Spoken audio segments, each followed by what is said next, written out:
श्री सद्गुरू ब्रह्मचैतन्य गोंदवलेकर महाराज यांचे 15 मेचे प्रवचन. कोणाचेही मन न दुखावता सर्वांशी प्रेमाने वागावे. ज्याला 4 पैसे शिल्लक टाकावेत असे वाटत असेल त्याने पहिली कोणती गोष्ट करायची, ती ही की कोणाचेही कर्ज होऊ देऊ नये. हे साधले की मग खर्च थोडा कमी करण्याचा प्रयत्न करावा, म्हणजे सहजच शिल्लक पडू लागते. तोच नियम प्रेमाला लागू असतो. प्रेम वाढावे असे वाटत असेल तर प्रथम द्वेषबुद्धीला मूठ माती देणे जरूर आहे. नंतर प्रेम कसे वाढेल याच्या उद्योगाला लागावे.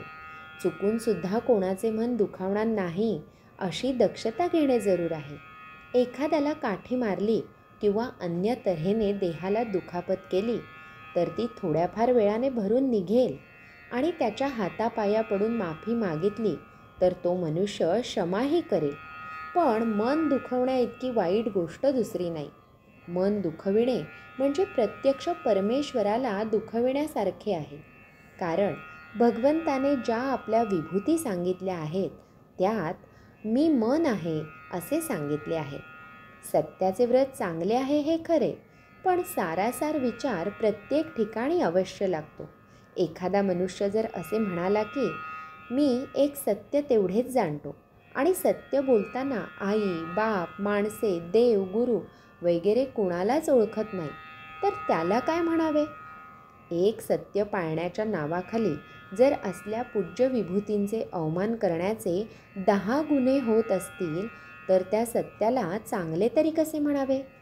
चोरी करण्याकरिता आलेल्या चोराला त्याला चोरी करू दिली नाही तर त्याचे मन दुखावेल म्हणून चोरी करू देणे हे योग्य म्हणता येईल का?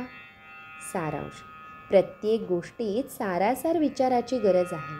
समजा एका बापाला 4 मुलगे आहेत. त्या 4 एकाला गोड आवडते, दुसऱ्याला आंबट आवडते, तिसऱ्याला तिखट आवडते आणि चौथ्याला तेलकट आवडते. आता प्रत्येकाच्या ह्या रुचिवैचित्र्यामुळे जर ते भांडू लागले तर भांडण कधीच मिटणार नाही. म्हणून भांडण मिटवायचे असेल तर चौघांनीही एकमेकांच्या रुचीकडे दुर्लक्ष केले पाहिजे, हे पहिले काम. आणि पुढे प्रेम वाढवण्याकरिता ज्या एका बापाची आपण 4 मुले आहोत त्यांच्याकडे दृष्टी ठेवणे हे दुसरे काम. म्हणजे साहजिकच पहिल्या गोष्टीचा विसर पडून आपण सर्व बंधू आहोत ही एकच जाणीव डोळ्यासमोर राहून प्रेमाचे पोषण होईल. कशाही परिस्थितीत एकमेकाशी सलोख्याने आणि प्रेमाने राहणे या सारासार विचाराचे पालन प्रत्येक भावाने केले तर कोणाचेही मन न दुखविता कुटुंबात समाधानाचे आणि आनंदाचे वातावरण निर्माण होईल. श्रीराम समर्थ. साधकाच्या घरात इतके प्रेम असावे की ते सोडून जाणाऱ्याला पुन्हा त्या वातावरणात आपण केव्हा येऊन पडतो असे झाले पाहिजे.